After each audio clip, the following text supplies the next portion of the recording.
এই মহান জাতীয় সংসদে আসতে পেরেছি, এই জন্য আমি আল্লাহর কাছে শুকরিয়া আদায় করি এবং আমি স্মরণ করি শহীদ রাষ্ট্রপতি জিয়াউর রহমানকে, বীর মুক্তিযোদ্ধা বীরোত্তম জিয়াউর রহমান। আমি 5 বার এমপি হয়েছি। আমি স্মরণ করি আজকে গণতন্ত্রের মা দেশনেত্রী বেগম খালেদা জিয়াকে। আমি আজকে এখানে আসতে পেরেছি। এবার আমাকে আজকের মাননীয় প্রধানমন্ত্রী আমাকে মনোনয়ন দেওয়ার জন্যই, ধানের শীষ হাতে তুলে দেওয়ার জন্যই আমি আজকে এখানে আসতে পেরেছি। এই জন্য আমি আমার মাননীয় প্রধানমন্ত্রীর কাছে কৃতজ্ঞতা প্রকাশ করি এবং যারা ভোট দিয়ে আমাকে 5 বার নির্বাচিত করেছে ঢাকা 2 কেরানীগঞ্জ থেকে, আমি সেই জনগণের প্রতি কৃতজ্ঞতা প্রকাশ করছি। মাননীয় স্পিকার, সময় খুব কম, কোত্থেকে শুরু করবো আর কোত্থেকে বলবো। মাননীয় স্পিকার, আপনার একটা বর্ণাঢ্য জীবন আছে, ছাত্র জীবন। আপনি ঢাকা বিশ্ববিদ্যালয়ে এক সময় স্লোগান মাস্টার ছিলেন এবং ঢাকা বিশ্ববিদ্যালয়ে একজন তেজস্বী ছাত্রনেতা ছিলেন এবং সেখানে আন্দোলন সংগ্রামে 90-এ আপনি অংশগ্রহণ করেছেন। মাননীয় স্পিকার, আজকে ইতিহাস বলতে গেলে অনেক বলতে হবে। আজকে আপনি দেখুন, বাংলাদেশের বিভিন্ন ক্রান্তিকালে জিয়া পরিবার সব সময় জনগণের পাশে ছিল। 1971 সালে 25শে মার্চ যখন হানাদার বাহিনী ঢাকায় আক্রমণ করে, তখন শহীদ রাষ্ট্রপতি জিয়াউর রহমান চট্টগ্রামের কালুরঘাট বেতারকেন্দ্রে গিয়ে স্বাধীনতার ঘোষণা দেন। বাংলার দামাল ছেলেরা, সেনাবাহিনী, পুলিশ, বিডিআর সহ সবাই মুক্তিযুদ্ধে ঝাঁপিয়ে পড়ে আমরা লক্ষ লক্ষ শহীদের রক্তের বিনিময়ে আমরা স্বাধীনতা পেলাম। মাননীয় স্পিকার, আপনি জানেন 1990 সালে যখন গণতন্ত্র হরণ করেছিল, গণতন্ত্র ছিল না, তখন দীর্ঘ 9টি বছর আন্দোলন সংগ্রাম করে গণতন্ত্রের মা, 3বারের প্রধানমন্ত্রী দেশনেত্রী বেগম খালেদা জিয়া আপোষের নেতৃত্বের মধ্য দিয়ে এই বাংলাদেশে আবার গণতন্ত্র প্রতিষ্ঠা হয়েছে। মাননীয় স্পিকার, সেই 90-এর আন্দোলনে আপনি জানেন আজকে 71, 24, 90-তে একটা গণ অভ্যুত্থান হয়েছে, ছাত্র গণ অভ্যুত্থান, এবং 24-এ গণ অভ্যুত্থান হয়েছে। আর 71-এর সাথে আমাদের 90 এবং 24-এর তুলনা হয় না। এটা তুলনা করা কোনোভাবেই ঠিক হবে না। সেই 90-এর আন্দোলনে দেশনেত্রী বেগম খালেদা জিয়া কি ভূমিকা রেখেছিলেন আপনারা দেখেছেন। একদিকে জেল, নির্যাতন, নিপীড়ন, আরেকদিকে সোনার খাটে বসে আন্দোলন করেছিলেন আরেকজন। আপনি জানেন দেশনেত্রী বেগম খালেদা জিয়া যখন চট্টগ্রামে হত্যাকাণ্ড হয়েছিল, সেখানে সর্বদলীয় একটি ডাক ছিল যে সর্বদলীয় একটি শোক মিছিল হবে কেন্দ্রীয় শহীদ মিনার থেকে। সেই সর্বদলীয় শোক মিছিলে দেশনেত্রী বেগম খালেদা জিয়াও থাকবেন এবং শেখ হাসিনাও থাকবেন এবং 8 দল 5 দলের নেতারাও থাকবেন। সেখানে দেখা গেল শহীদ মিনারে গিয়ে হাজির হলেন দেশনেত্রী বেগম খালেদা জিয়া, কিন্তু আরেকজন নেত্রী আসলেন না। কেন আসলেন না সেটার আর জবাব আমরা পাইনি। সেদিনই দেশনেত্রী বেগম খালেদা জিয়া বেগম খালেদা জিয়ার নেতৃত্বে ডক্টর কামাল সেদিন আওয়ামী লীগকে নিয়ে বেগম খালেদা জিয়ার নেতৃত্বে সেই শোক মিছিলে অংশগ্রহণ করেছিল। সেদিনই একদিকে দেশনেত্রী বেগম খালেদা জিয়া,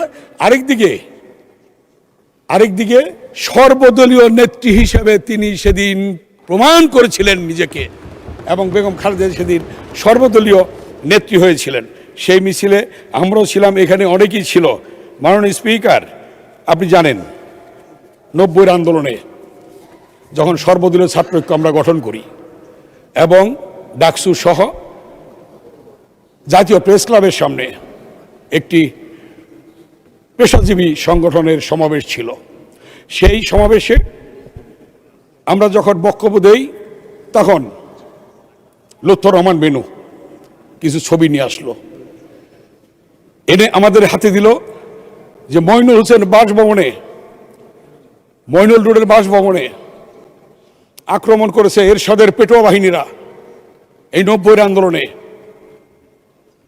আক্রমণ করে সেদিনের তারেক রহমান, আজকের মাননীয় প্রধানমন্ত্রী, তার পিঠে যেভাবে আক্রমণ করেছিল, আঘাত করেছিল, সেই কালো দাগ সম্বলিত ছবিগুলি যখন প্রেস ক্লাবের সামনে আমার বক্তব্যের মাধ্যমে তুলে ধরলাম, সেখান থেকে আন্দোলন আরও বেগবান হলো, উত্তপ্ত হলো, রাজপথে মিছিল বের হলো। মতিঝিলে আল্লাহওয়ালা বিল্ডিং সহ জাতীয় পার্টির যতগুলি ঘরবাড়ি ছিল ওখানে সবগুলির মধ্যে সেদিন ছাত্র জনতা সেদিন সেখানে ঘেরাও করেছিল। মাননীয় স্পিকার, এই কথাগুলো আমি বলছি এই জন্যে, দোষ কি জনাব তারেক রহমানের দোষ কি ছিল? যখন 90-এর আন্দোলন চলে, সর্বদলীয় ছাত্র ঐক্য মিছিল করে, মিটিং করে, দেশনেত্রী বেগম খালেদা জিয়া যখন গৃহবন্দী, তখন আমাদের কাছে আন্দোলনের দিক নির্দেশনা নিয়ে, চিরকুট নিয়ে সেদিন ঢাকা বিশ্ববিদ্যালয়ে এসে আমাদের আজকের মাননীয় প্রধানমন্ত্রী আমাদের হাতে তুলে দিয়ে আমাদেরকে বলেছে এটা নেত্রী নির্দেশনা, সেই অনুযায়ী আপনারা আন্দোলন সংগ্রাম করুন। মাননীয় স্পিকার, আমি এ কথাটি এই জন্য মনে করছি, আজকের মাননীয় প্রধানমন্ত্রী শুধু আজকের প্রধানমন্ত্রী নয়, মাননীয় প্রধানমন্ত্রী শুধু আজকের বিএনপির নেতা নয়, 90 সালে স্বৈরাচার বিরোধী আন্দোলনে তার ব্যাপক ভূমিকা ছিল। মাননীয় স্পিকার, আমি এই কথাটি এই জন্য বলছি যে সকল হয়তো জানে না এই বিষয়গুলি বাস্তবতা কতটুকু। আপনারা জানেন মাননীয় স্পিকার, তার পরবর্তীতে আপনি জানেন যে আমাদের পরবর্তীতে আক্রমণের শিকার হলো, 111 হলো, গ্রেফতার করা হলো, জেলে গেলাম। আমাদের পাশে 2-3টে রুম পরেই আজকের মাননীয় প্রধানমন্ত্রী অবস্থান করছেন জেলখানায়। 11 ছেলে নিয়ে গেলেন তাকে রিমান্ডে, গেলেন ভালো সুস্থ। ডক্টর খন্দকার মোশাররফ হোসেন স্যার সহ আমরা বিদায় দিলাম। আসার সময় আসতে পারছেন না, মানুষ ধরে উঁচু করে স্ট্রেচার দিয়ে তাকে নিয়ে আসা হলো। মাননীয় স্পিকার, কি দোষ ছিল তারেক রহমানের? তার কোমর ভেঙে দিতে হবে? কি দোষ ছিল চোখ বেঁধে তাকে টানিয়ে উপর থেকে ফেলে দেবে? মাননীয় সদস্য, আসলে আপনি ডাকসুর ভিপি ছিলেন, সাবেক ছাত্রনেতা, অনেক বলতে পারবেন, বাট সময়ের সংকীর্ণতা সংসদে আছে। তারপরে সবকিছু বিবেচনা নিয়ে আপনাকে আর 3 মিনিট দেওয়া হলো। 3 মিনিটের মধ্যে আপনার বক্তব্য শেষ করতে হবে। 3 মিনিট প্লিজ। ঠিক আছে মাননীয় স্পিকার, তার পরবর্তীতে জানেন তিনি চিকিৎসাধীন ছিলেন, বিদেশে চিকিৎসায় ছিলেন, এবং সেখান থেকে এই বাংলাদেশে এই 17 বছরের আন্দোলনে তিনি সেখান থেকে নেতৃত্ব প্রদান করেছেন, আমাদেরকে সেখান থেকে নির্দেশ দিয়েছেন।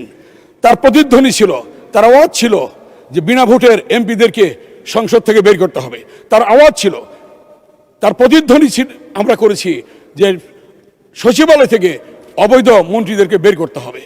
তার আওয়াজ ছিল, সেই প্রতিধ্বনি নিয়ে আমরা এগিয়ে গিয়েছি মাঠে। আমরা বলেছি অবৈধ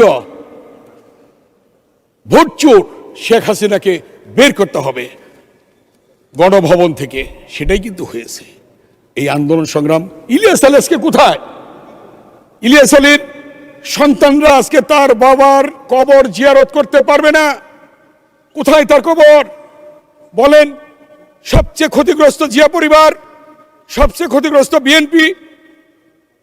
সুমনের কবর কোথায়? চৌধুরী আলমের কবর কোথায়? কে দেবে এর জবাব? মাননীয় স্পিকার, তাই আজকে বলতে চাই, মাননীয় প্রধানমন্ত্রী যে উদ্যমে, যেভাবে ফ্যামিলি কার্ড, কৃষক কার্ড, খাল খনন, কৃষকদের ঋণ মৌকুফ সহ বিভিন্ন বিষয়ে বাংলাদেশের যিনি প্রত্যন্ত অঞ্চলে ঘুরে বেড়াচ্ছেন, কাজ করছেন, তাকে সহযোগিতা করুন। কারণ জিয়াউর রহমান কিন্তু 79 সালে আপনাদেরকে রাজনীতি করার সুযোগ দিয়েছে। মাননীয় স্পিকার, 2001 সালে বেগম খালেদা জিয়া আপনাদের গাড়িতে পতাকা তুলে দিয়েছে। অতএব জিনিসটা বুঝতে হবে। অতএব এদেশে অবশ্য ইতিহাস আছে। একদিকে মীর জাফর, মীর মদন, মোহনলাল, আরেকদিকে মীর জাফর। আমি শুধু এই কথাটি স্মরণ করে দিতে চাই যে এমন কিছু করবেন না, এখানে একটা বলবেন বাইরে আর একটা বলবেন, এটা হবে না। যা বলবেন এখানেই বলতে হবে। যদি বলেন মাননীয় বিরোধী দলের নেতা, এটা আমার বক্তব্য না, যেটা পার্থ সাহেব বলেছিলেন, এই বক্তব্য কার, কোত্থেকে আসলো, পত্রিকা আসলো? অতএব সেই বক্তব্যগুলি আমাদের নেতা যেমন মাননীয় সংসদ নেতা এবং মাননীয় প্রধানমন্ত্রী আমাদেরকে বলেন, সকলে ধৈর্য সহকারে সুশৃঙ্খলভাবে আপনারা বক্তব্য দেবেন, কথা বলবেন, ঠিক আপনাদেরও মাননীয় বিরোধী দলের নেতা, আপনাদেরও সেই সব নেতাদেরকে বলা উচিত যে বক্তব্যগুলি সেভাবে দেওয়া উচিত। কারণ এটা তো সরকার, গণতান্ত্রিক সরকার, ভোটের সরকার, নিরঙ্কুশ 2/3 ভোটে